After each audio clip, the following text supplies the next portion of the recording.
now tuned into Urban Voice Media. Hey guys, we're at Third Face Oils here in Charlotte at 24th Street here.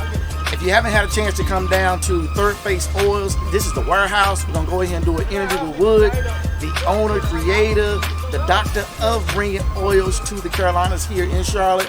Y'all guys, sit back, relax. Another session at the round table. Now tuned into Urban Voice Media.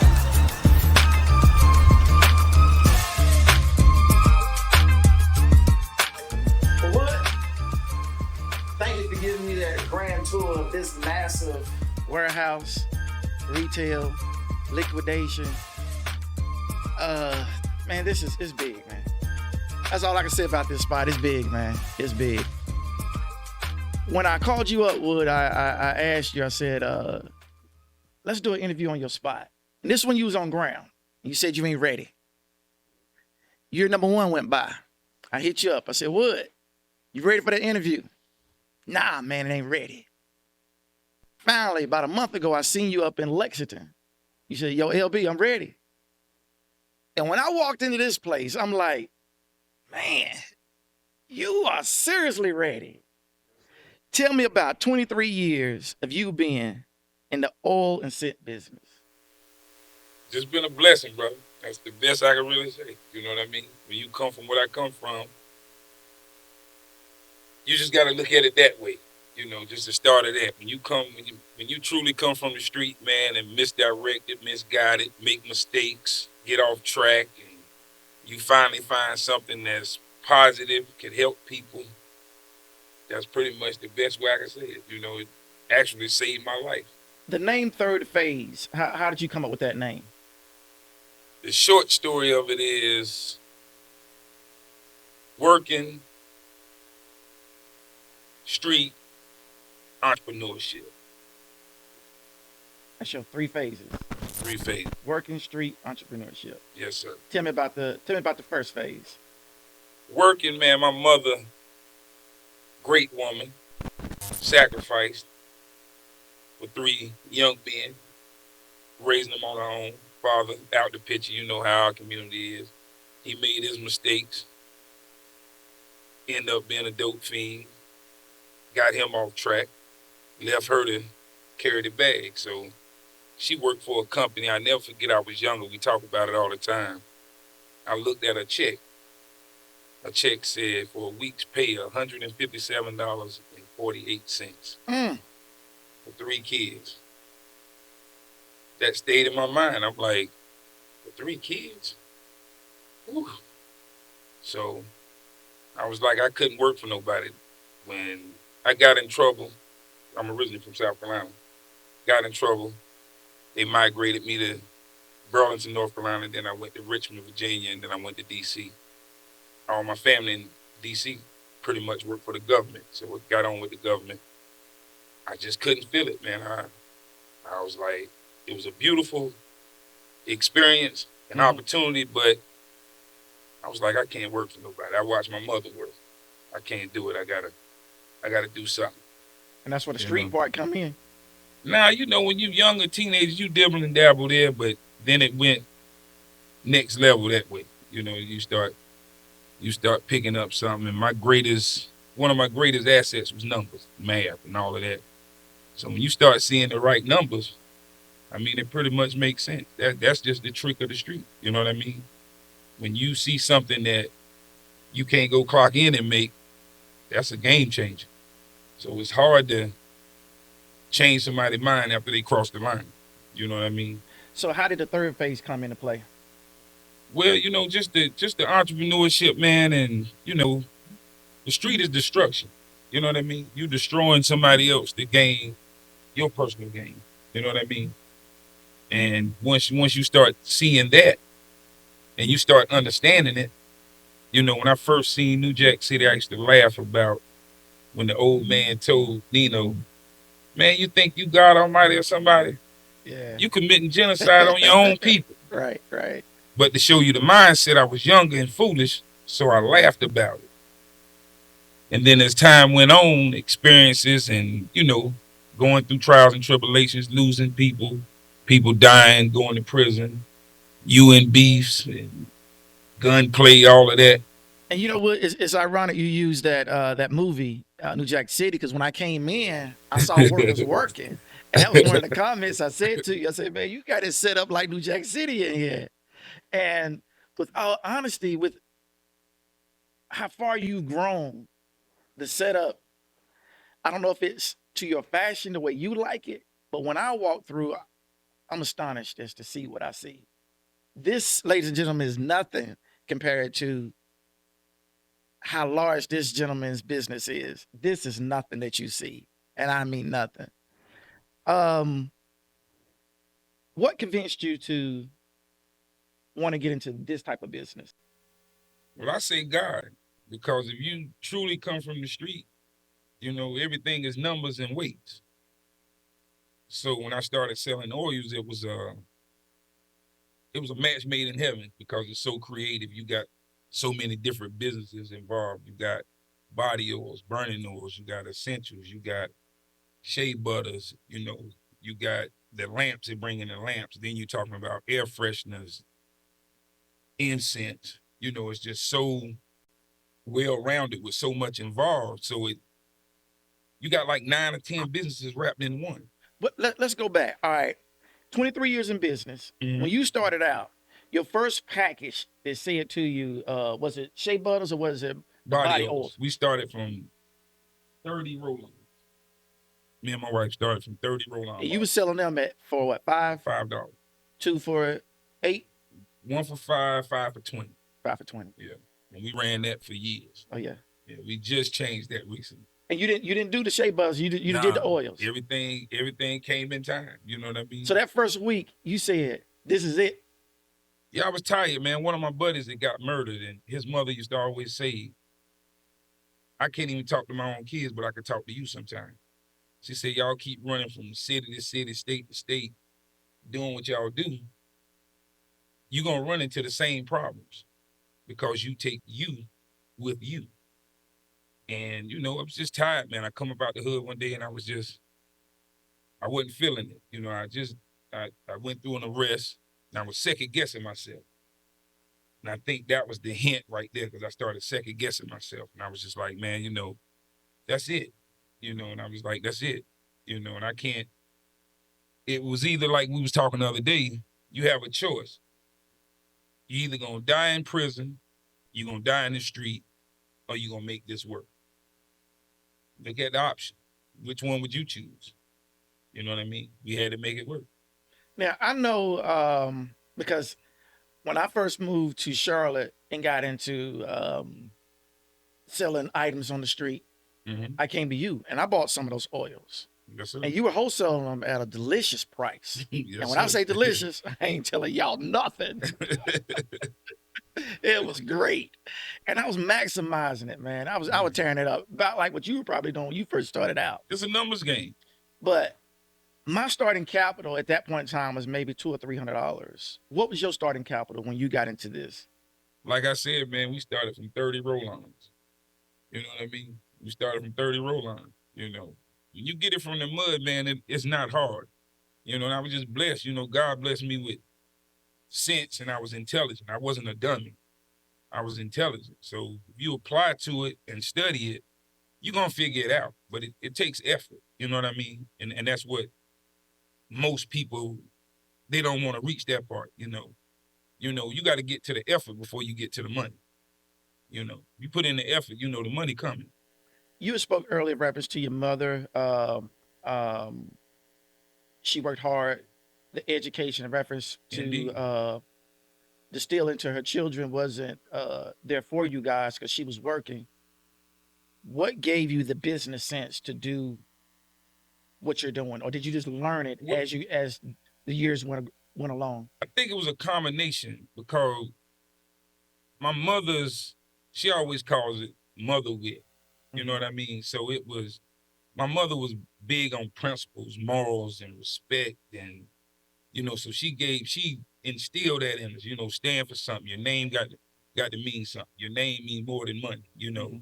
My dad was super intelligent, but he just made the mistakes and got off track. Right. So I think that was just in our DNA. Like my brothers is intelligent, my sisters is intelligent. So that was there, but just the principles and morals on how we raised, I think we all able to maximize it once you add that. You know, when you add principles and morals to anything, I think the higher being, whatever somebody want to call him, God, Allah, you know, the Most High, he gonna take care of the rest. If you follow that, it's gonna come. I know a little bit about your family background, but your brothers and sisters, I don't think we really touched up on that. Are they in with you in this business? No. I got a brother in Richmond. We got my dad. It was 3 of us from my mother, but it was a number of us Okay. from All my right. father. All So right. he kind of spread it himself. You know what I mean? So, you know, and a Fruitful couple of and multiply. them are entrepreneurs, you know. So, you know, they maximize it. I think, you know, some of them got families, so they didn't commit to it that way. So, you know, they still good. You know, they still pushing. Now, as far as the discipline and learning the customer service part of it, how to handle customers, did you always have that coming up? I mean, were you, a balanced person coming up, or you had to learn No, that? I was out of control. But like I said, my mother stressed that. You know, even if you in my neighborhood, you know, I walk through my neighborhood, you know, like I told you, the old people used to say, I'm praying for you, you know. They would say that to But, you yeah. directly. Yeah, I'm praying for you because they know I was out of control, but I always kept a respect. Well, You know what I mean? what caused you to get off balance? Well, early along in the game, you know, we lost a baby brother at I was 12. He was 6. That's who's. That's who the tattoo is. Okay. Yeah, so Let's see him. Oh man, that was my baby brother. what was his name? Terrence Dion. The same as my son. My son is named after him. Awesome, Mm-hmm. awesome. So when he passed, it kind of, you know, you younger, you don't know how to handle certain situations. I didn't know. I was unfamiliar with that. So I just lost control. You know what I mean? In a sense, was trying to die, just didn't know how to go about doing it. I was just out of control. You know what I mean? Wasn't ducking nothing. Wood, please don't pay me no mind, but as you're talking, I'm 100% listening. I'm a great listener, but I can't help but to have my eyes wander on all that you have up in here. So with your brother dying, that was kind of traumatic for you, and you and I take that word back when I say kinda. I mean, anytime you lose a family member, I mean it ain't kinda, it is. Yeah. It is Yeah. what it Super. is. So but every time I came into your facility, whether it was in Lexington, Graham Street, now here, Mhm. your demeanor has always been flatlined, just cool, calm, helpful. And that's one thing I've noticed. When I came into you, you were very adamant on educating me on how to sell my merchandise. Is that something that comes comfortable with you, or? Well, I was like that in the street too. Mhm. So, you know, yeah. I feel like if you could teach somebody that could possibly destroy them, when you get blessed with something to help others, I feel like that's your obligation. That's a commitment that if he spared you, that I just feel like. And you don't hold back either. Nah. You don't hold back none. I mean, because you don't have to tell a person, look, man, you can sell it for this. Whether they take it or don't take it, you're still offering that knowledge out to them. Yeah. Because some people don't know how to price it. Nah, that come from studying. You gotta put in the effort to know what you're doing. You know what I mean? A buddy of mine, close friend, well, we end up being friends. We do business, but we end up being close friends. He always said, you know, anything sells, but nothing won't.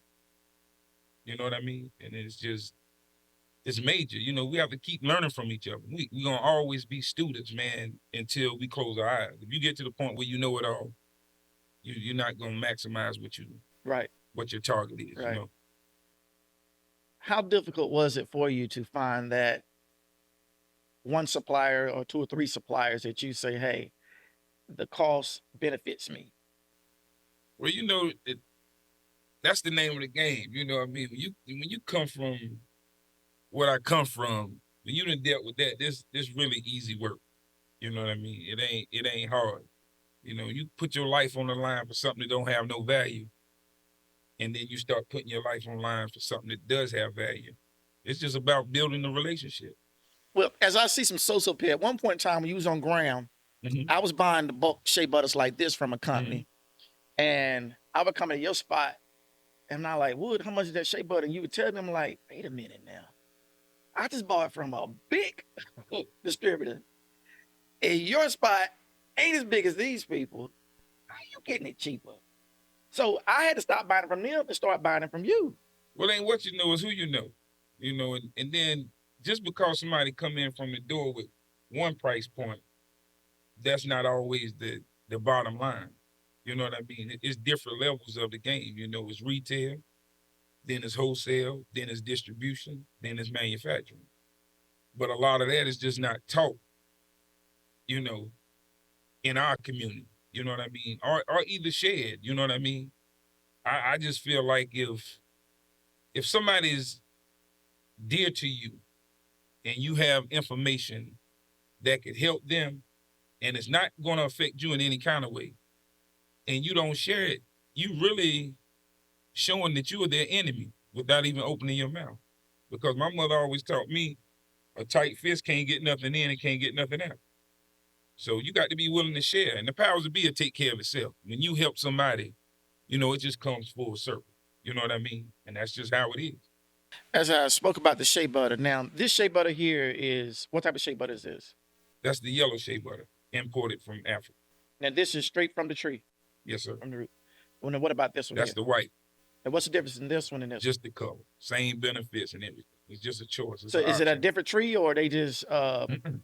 so how does that one become that color and this one is a different Well, from what I gathered, it's colored like with a leaf Mm. this way, but it can be different times of the season, Mhm. different parts of that, Mhm. But as far as the nutrients your body is getting from it, it's the Same, same thing. same benefits. Same benefits. Okay, I see up here you have the raw mango butter. Mm-hmm. You have raw cocoa butter. Mm-hmm. When people come in and they don't know anything about shea butters and cocoa, they've just heard about it. What do you tell them first? We sit them down. We have everything documented. My wife does all the graphics, everything. She puts all the literature together. So a lot of times you got like a poster or a card that'll show them and walk them through it. And now, back in the day, nobody had Google. So we try to make it as simple as we can. It's just like a teacher with students. When you don't know something, you don't know.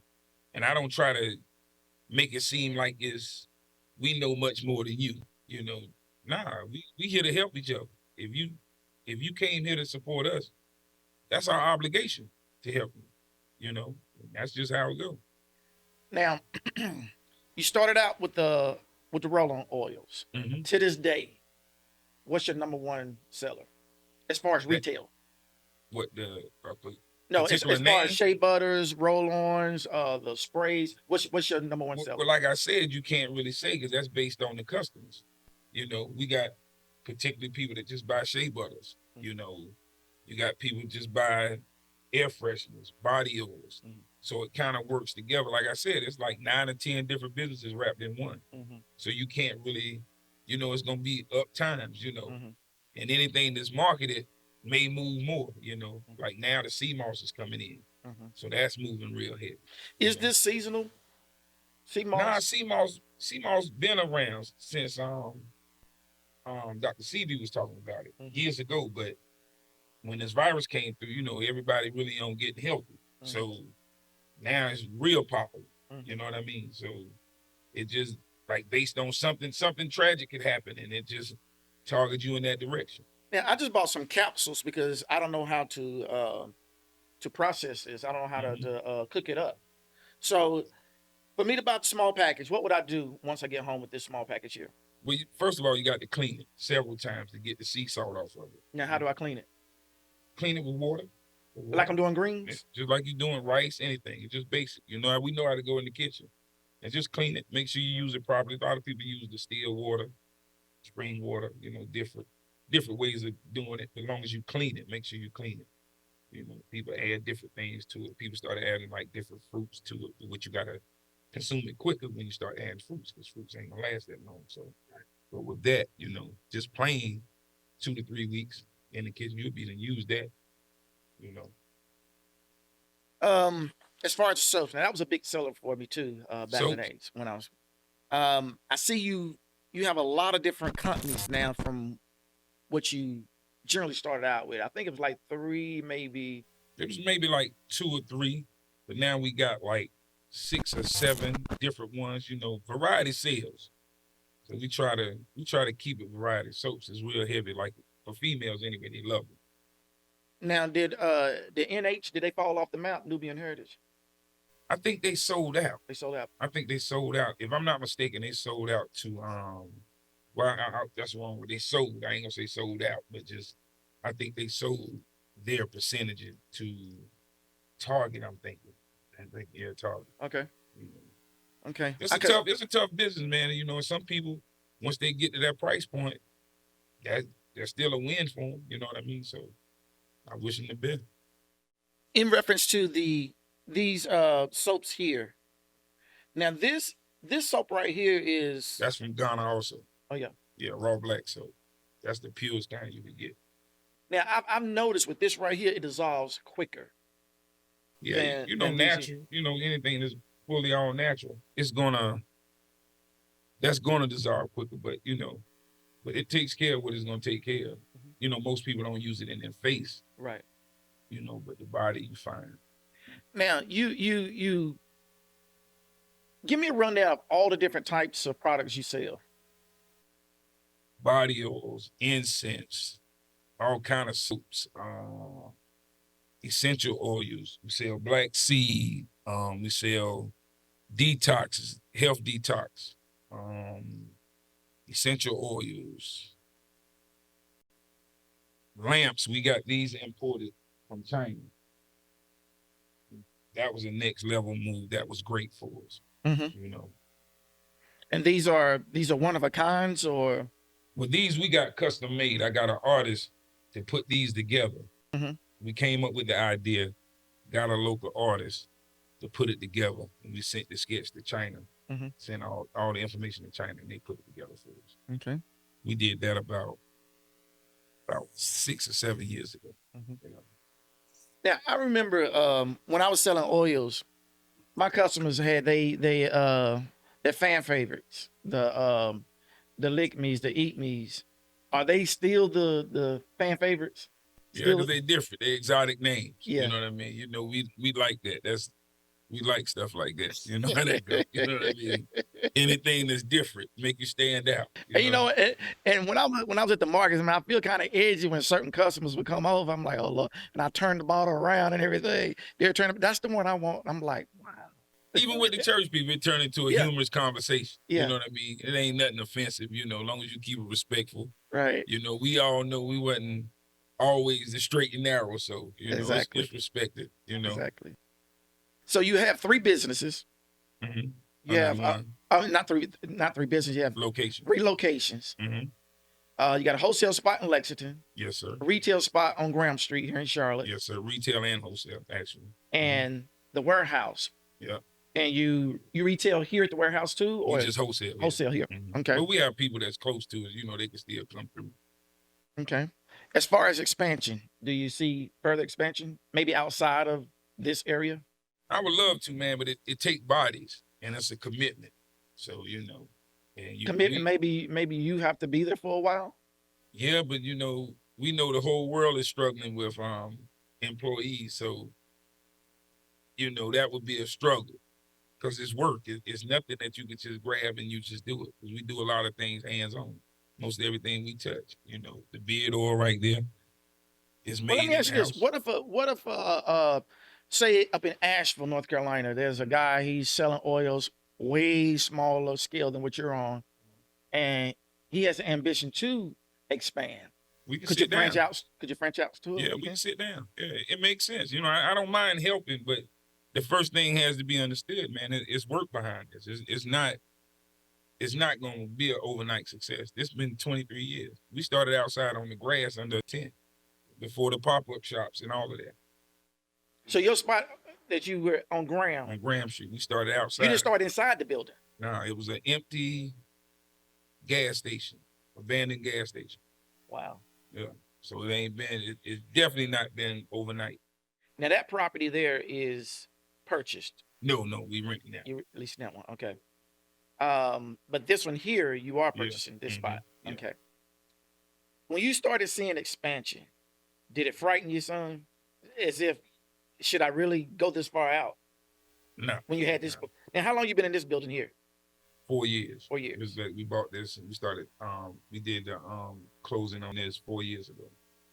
And as far as selling out of this, when did you start that? Well, of course, the customers gonna follow. So we started selling, but I really wanted to be right. My wife is working on our catalog now. Got a guy working on our wholesale website. So some things still in progress, but we just trying to get the wheels rolling. A lot of people want to do it, but we just trying to prepare it and make it as simple, understanding, so they will know. But as far as fear, my father used to always tell me, son, something wrong.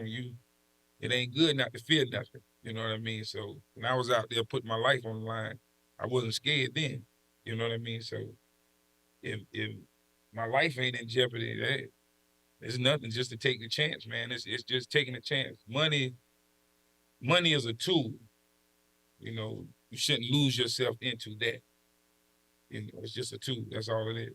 When it come down to bulk purchasing, do you give like a special pricing on shipping, or is there free shipping at some point in time? But now with this gas, man, it's hard to do free shipping. But we try to make sure the prices make sure they compatible. We take care of who come to us. That's a commitment that we made 23 years ago. You decide to come to us, we're gonna make sure you're good. Tell me that one place where you shipped something to you and it blew your mind. They ordered from me. My wife got a customer out of not Aruba. He orders all the time too. I forget the island. And then we got a customer came in one summer. We shipped to him in Korea. Yeah, it was amazing, And I bet the shipping on that was not cheap either. Nah, but they said they wanted it. They love the product. So, we try to do what we could do to make sure you good. You know what I mean? And you just have to respect that. Because your customers is who make you. You can have the best product in the world, but if you don't have the customer, what do you have? As I see your packaging through the years, I can remember your beginning packaging. Yes, sir. And look at your packaging now. I can see the growth. I can see the knowledge. Indeed. I can see the professionalism. My wife. Your wife. I compliment that to her. Yes, sir. That's the brains when it comes to that. I used to draw, so I sketch it on paper, and she bring it to life. Well, tell me something. Since you spoke to your wife, when you started this business, your wife, she was working a different business. Yeah, she was working at a gym. Now, how long did it take from her to leave that, go from that to come to here and be here solely? Well, initially, we was doing the clothes, so we was doing the urban clothes. They was jumping, so we opened up a clothing store for her. She ran that, and then when that switched over, we went through a lot of stuff, man. In-house theft, all kind of stuff. Family members, employees, and I was like, look, you got to come in. We can't. It's just too much. You know what I mean? So she came in, and we just kept moving from there. You had said something to me, Wood, and this is where I lost my train of thought earlier, in reference to, we were talking about business, and say like the gentleman wants to come in and be a part of Urban Voice Media. Mm-hmm. And if I was to give him a percentage based on his buying price, mm-hmm. and you would talk about that, how if someone was to come in and say, hey, let me go in business with you, talk about how you would how you value what your business really is worth. You got it's all on your value. You know what I mean? You can't 23 years, 23 years, it's hard to put a dollar amount on that. I had a customer come and ask me, could he give me $10,000 for all our contacts? And I said, man, that's an insult. So I just did the math on it. If you do $10,000 divided by 23 years, you got your calculator? Do $10,000 divided by 23 years. Divided or times? Divided. What does it come?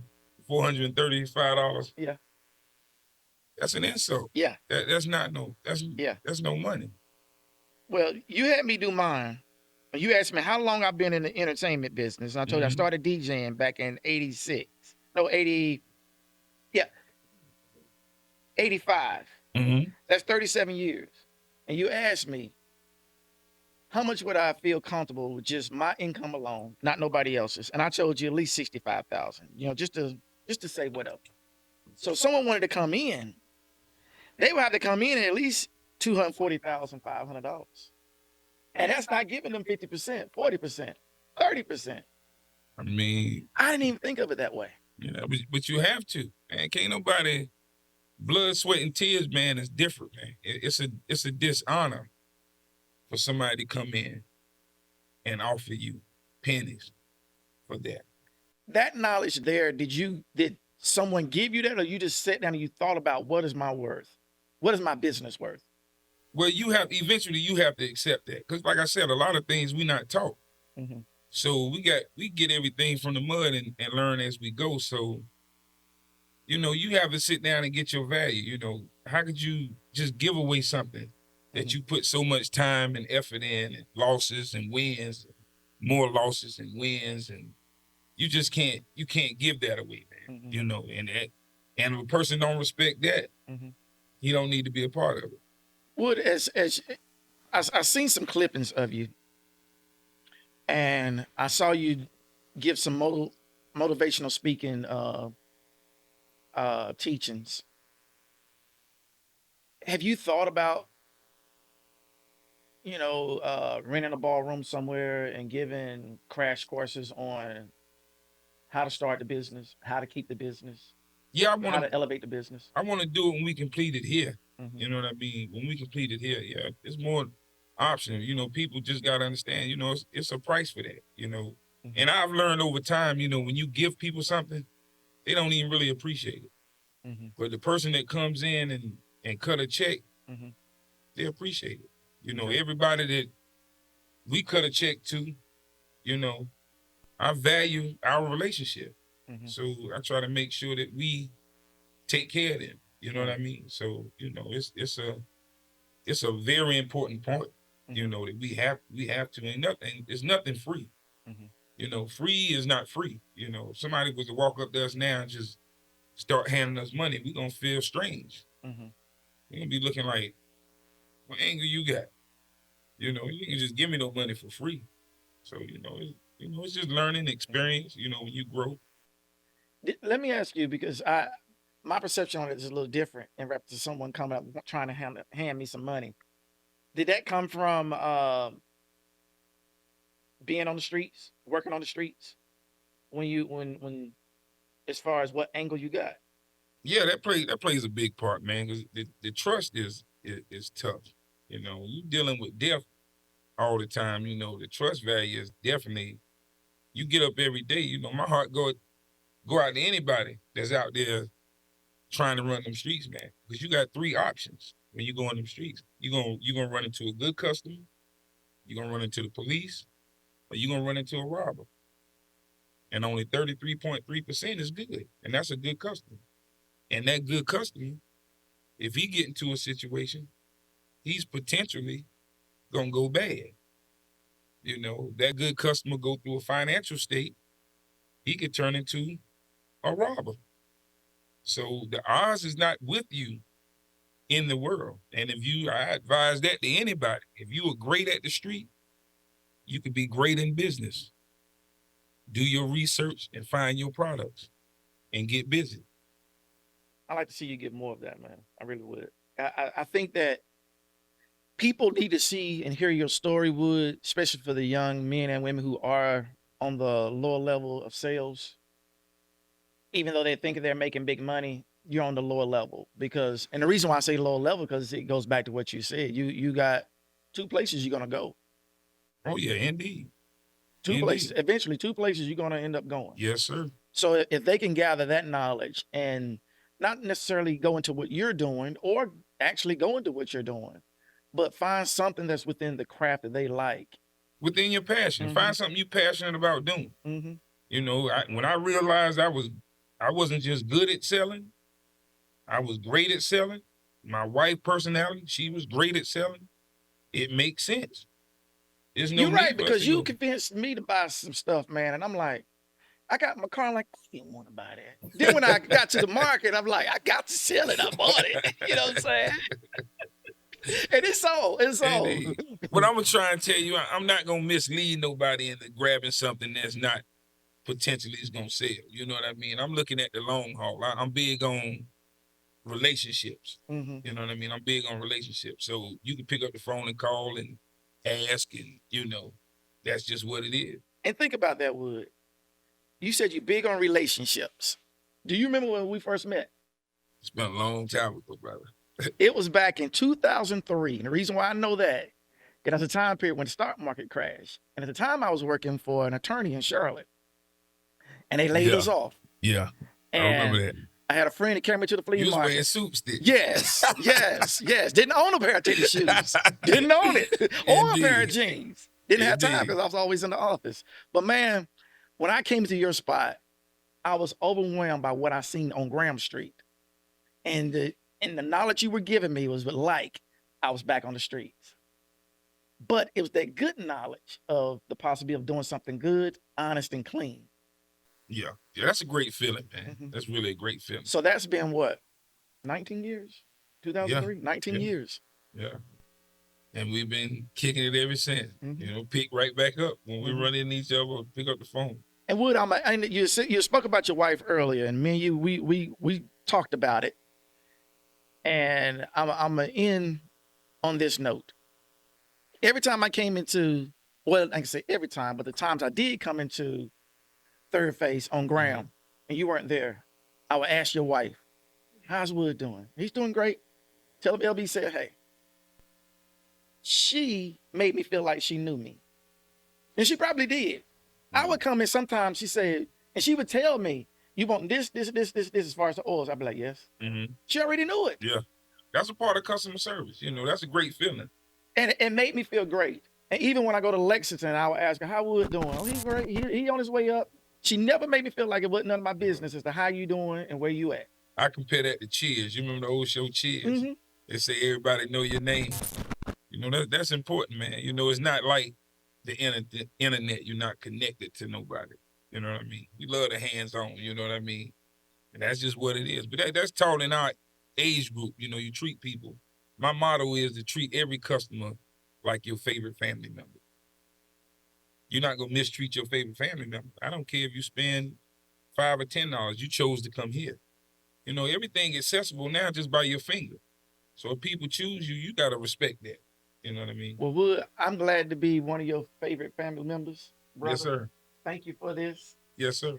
I'm one of your biggest fans, I appreciate it. a supporter of you.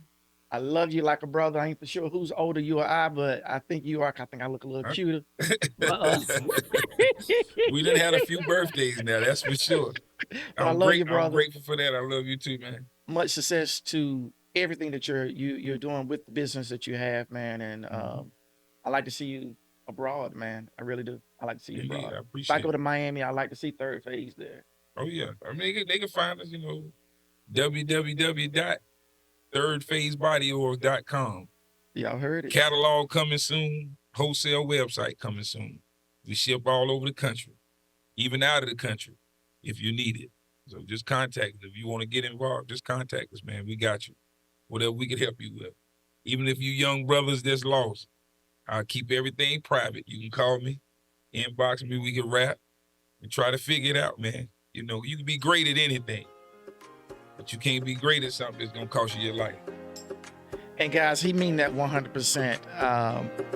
Once again at the roundtable session, thank you guys for chiming in with us. Stay tuned. Until next time, y'all be good.